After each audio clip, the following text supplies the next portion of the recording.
Nous sommes sur Sensation et je suis avec Paloma. Alors Paloma, comment est-ce que tu as commencé et connu surtout le drag? Je connaissais pas le drag quand j'ai commencé. Je pense que je savais pas que c'était du drag. Je jouais des femmes au théâtre. Et pourquoi est-ce que tu as accepté de témoigner pour le livre Reine, l'art du drag à la française? Déjà parce que c'est Nikki qui me l'a proposé et que on peut pas dire non à Nikki Doll. Déjà, il faut le savoir. Et puis c'était important. C'est la première fois qu'il y a un livre comme ça qui répertorie de manière exhaustive de manière non exhaustive plutôt, le drag en France et toutes les facettes du drag. Et je suis la première reine, il fallait quand même que je sois dedans, voilà.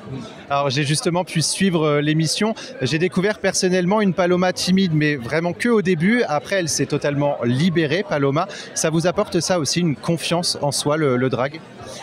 Oui, et puis c'était un moyen pour moi, je pense aussi, de m'exprimer en tant que comédien.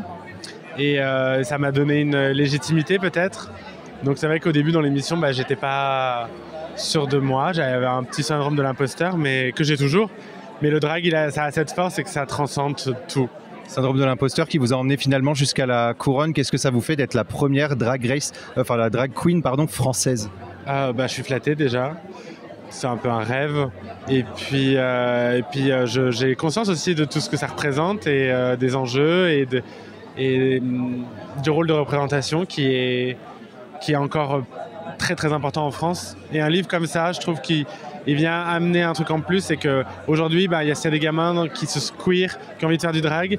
Maintenant, ils peuvent aller à la Fnac et acheter un livre qui leur dira comment faire. On parle beaucoup justement des messages positifs autour du drag. Est-ce que vous avez conscience aujourd'hui que Drag Race France, notamment, a emmené un message beaucoup plus positif et a donné une popularité à cet art?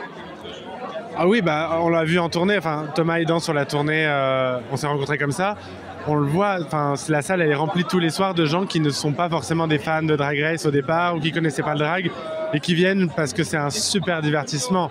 Donc si en plus on peut leur apprendre des choses, c'est génial. Le drag, ça doit transmettre justement des messages, c'est essentiel. Oui, pour moi c'est un divertissement et avec une dimension politique. Et il faut pas perdre cette notion de divertissement qui est très importante. Mais s'il peut y avoir toujours quelque chose de politique derrière, c'est encore mieux. Justement, Paloma, donc couronnée face au gouvernement pour lutter contre les haines anti-LGBT, qu'est-ce que ça donnerait? Mais j'ai l'impression de le faire déjà et en plus on voit bien qu'en France et partout dans le monde, nos droits et les lois qui sont avec nous, elles sont mises à mal et elles sont remises en question tout le temps.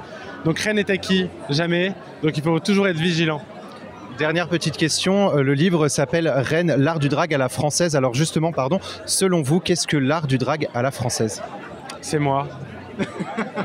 Voilà, et on s'arrêtera là-dessus parce que c'est parfait. Vous êtes la première reine. Merci beaucoup Paloma d'avoir répondu à nos questions.